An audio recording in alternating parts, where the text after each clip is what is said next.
na naman po ang eleksyon. Lalapit na naman sila sa inyo. Lalapit na naman po sila sa inyo. Dala-dala po yung AX. Yung AKAP. Yung tupad.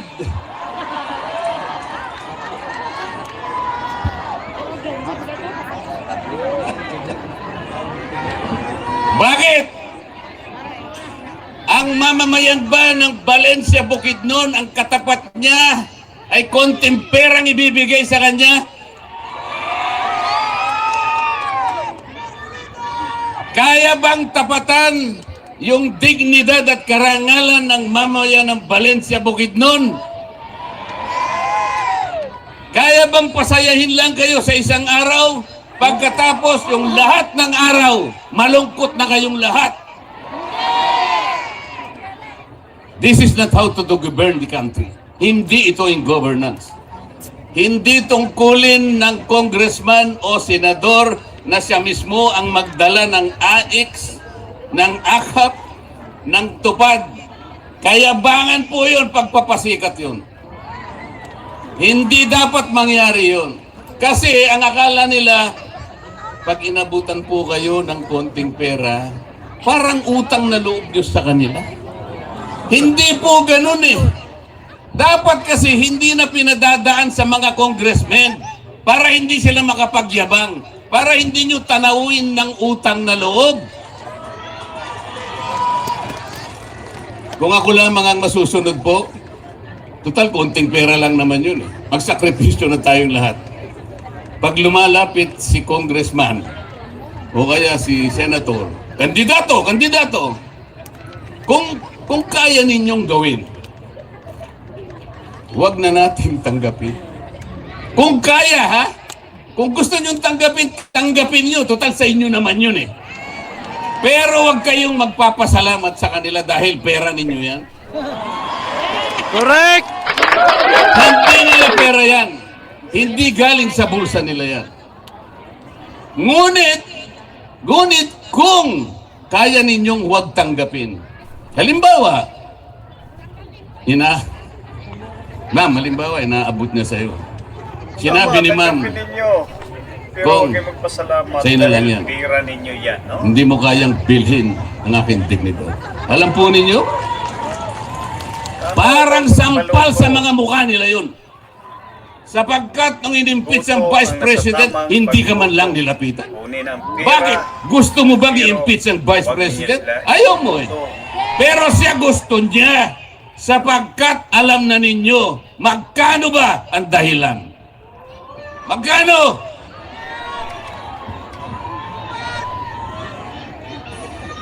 Napakarami pong problema ng ating bansa. Baka hindi ninyo alam, pero alam ko, alam na ninyo. Ang presyo po ng pangunahing bilihin sa ating bansa ngayon, lalong-lalo na ang pagkain, napakataas po. May nangako dyan na 20 pesos per kilo. Bangag yan, bangag! Bangag. Nako, si Bangag, nangako ng 20 kilo ang bigas. Pero nasaan? Bangag yun. Uy, pabalik-balik na yung mga senador nila. Yung iba 2 beses nang bumalik sa Senado. Yung iba 3 beses. Yung iba 4 na beses nang bumalik sa Senado. Bakit ganito ang kalagayan ng bansa? Pagkatapos, haharap na naman sila sa iyo. Anong katwiran? Anong katwiran?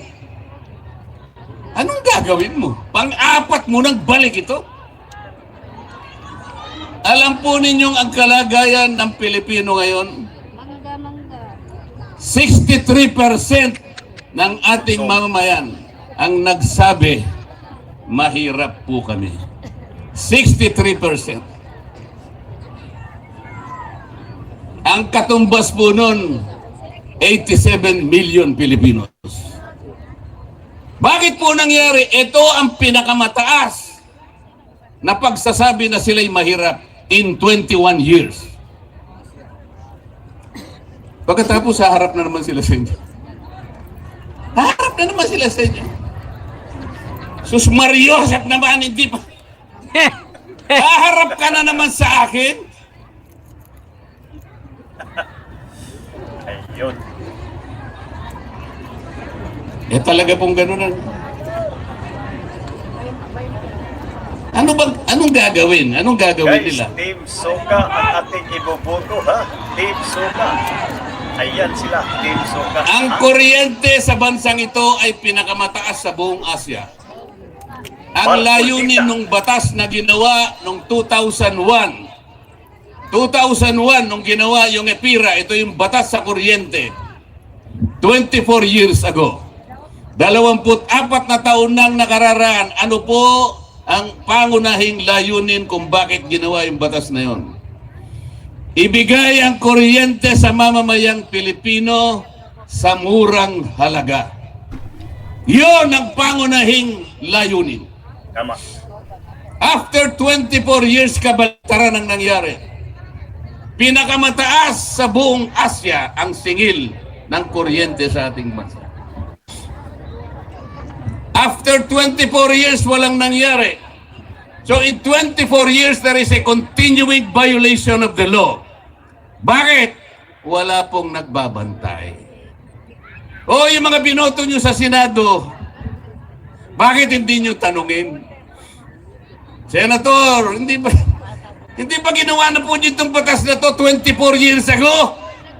Ang layunin pala ibaba ang kuryente. Wala nangyayari. Ano ba yung mura sa Bisaya? Barato! Barato. Barato ba ang kuryente? Barato. Sa Valencia, Bukidnon! Oh. Hoy, bakit hindi natin tanungin? Lalapit na naman sa inyo eh. Ha? Hoy, may dala-dala namang akap eh. O hindi na kayo magtatanong, may akap eh, ha?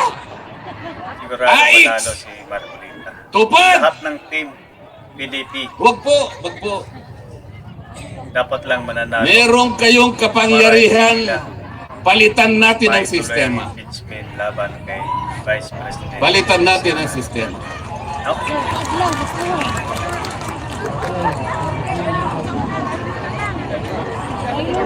Alam po ninyo, nung ako ay inimbita ng isang asosasyon, kung tawagin ay Filipino Inventor Society.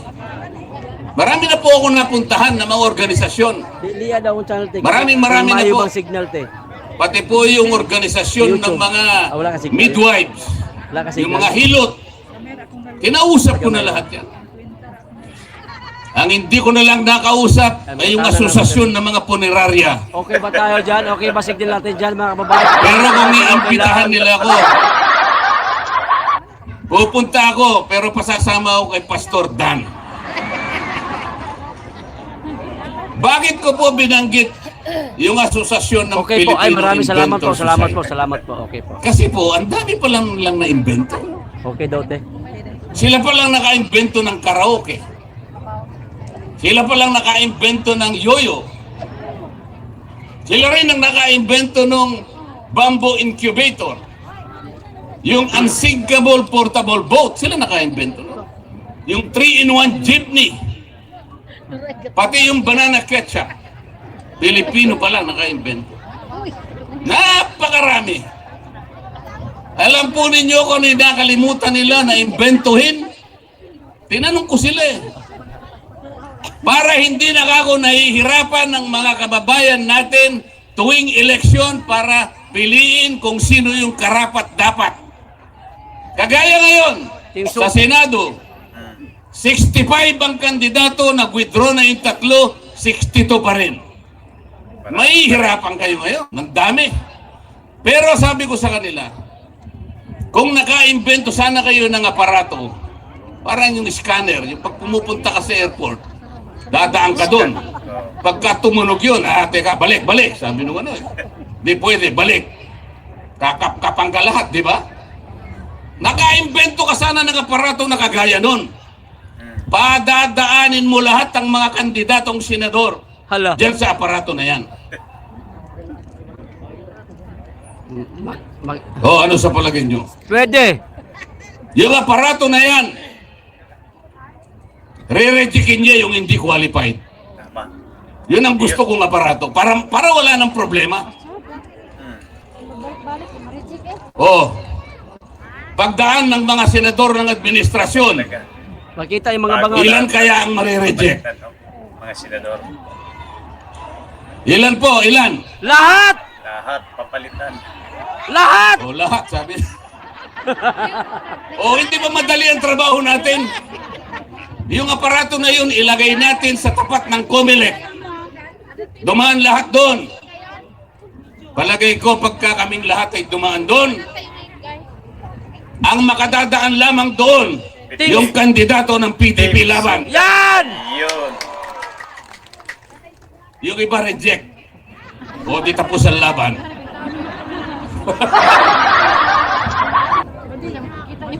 Talaga po ako ay nagpapasalamat. Ibang-iba. Iba-iba ang mga tagpong ganito. Sa ganitong mga tagpo, walang agawan ng hopya. Walang awayan. Walang gulo. Kasi tapat. Tapat. Nakikita ko po ang pagtanggap ninyo sa akin.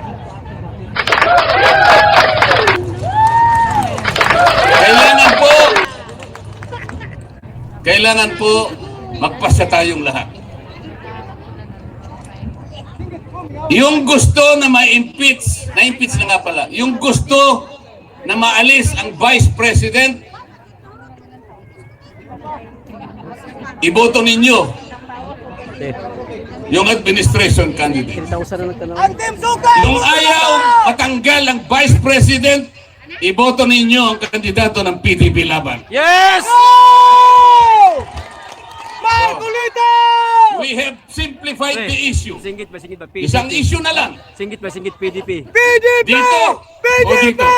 Maliwanag po yun. Nagkakaintindihan po ba tayo?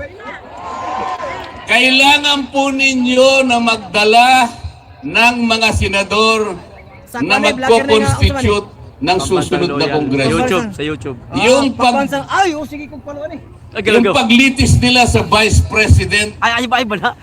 ay matutupad sa susunod na Senado. Kapag walang number na tutulong sa Vice President, matatanggal nila ang Vice President. Yun. Ang kailangan para matanggal ang Vice President, 16 na boto ng mga senador. 2/3. 2/3. So kailangan maglagay kayo ron at least siyam. Kasi pagka siyam ang nandun, 24 minus 9, 15 na lang, di ba? Pag 15, hindi ba tatanggal ang Vice President? Kasi ang kailangan 2/3. So kailangan meron kayong siyam na madadala sa Senado.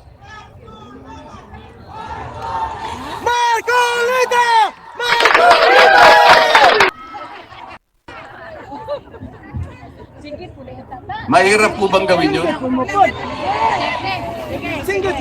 Mahirap po bang gawin na magdala tayo ng at least 9 senators that will defend the Vice President? Hindi! Palagay ko nga po. Nasa atin lang po yun.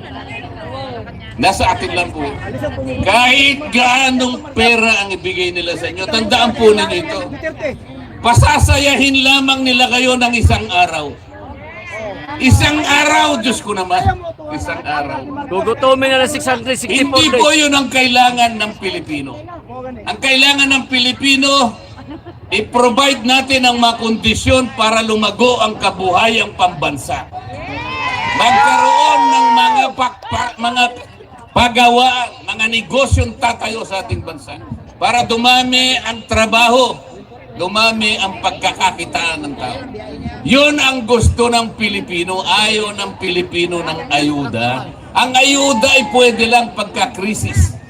Nasunugan, nabaha, binagyo, kailangan mong tulungan.